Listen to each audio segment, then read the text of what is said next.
Hey guys, let's look at this verse here. It says in Psalm 61:3. Psalm 61:3 says this. It says, "For you have been a shelter for me. You have been a shelter for me, a strong tower from the enemy."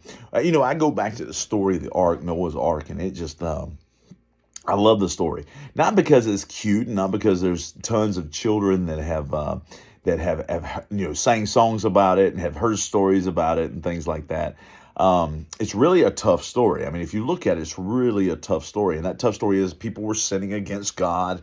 And because they were sinning against God, God came and said, "Listen, we're about to kind of start this whole thing over, Noah. I'm gonna take you and your family, and we're gonna get through this." And though it wasn't a perfect family, it was a family that believed in Him and had faith in Him. And so God said, "Listen, we're gonna start this thing over." So what does He do?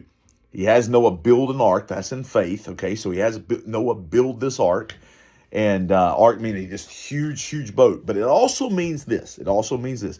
In ark, God is our ark. He is our shelter. All right. So he builds this huge boat, and they're able to stay safe when the floods come and destroy all of humanity except for Noah's family.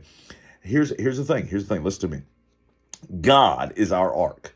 Jesus Christ is who we have our protection in. All right, and what they did inside of this ark is if you ever have a chance, go up to Kentucky and see this replica of the ark. It's what we believe to be the perfect size and the perfect shape and how it worked and all. It's wonderful. But it's wonderful. But here's the thing: that shelter is inside. That shelter is inside, and they would put pitch in there. They would put pitch inside of that ark, just like Moses inside of his basket, putting pitch in there. They put pitch inside of this ark as such to make sure that it doesn't leak or anything like that.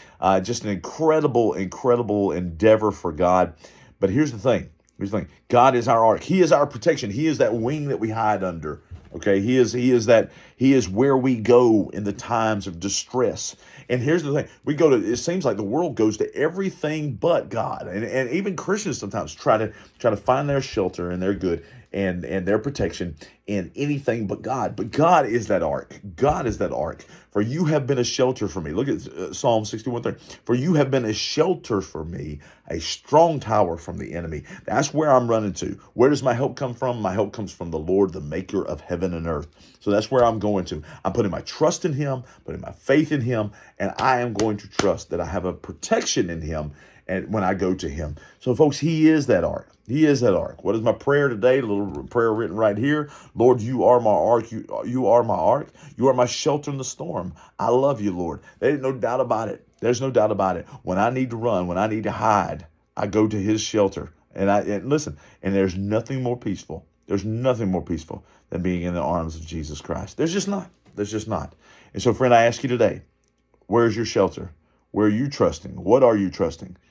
Only one you can really trust is Jesus Christ to be your shelter, your ark. Love you guys. Bye-bye.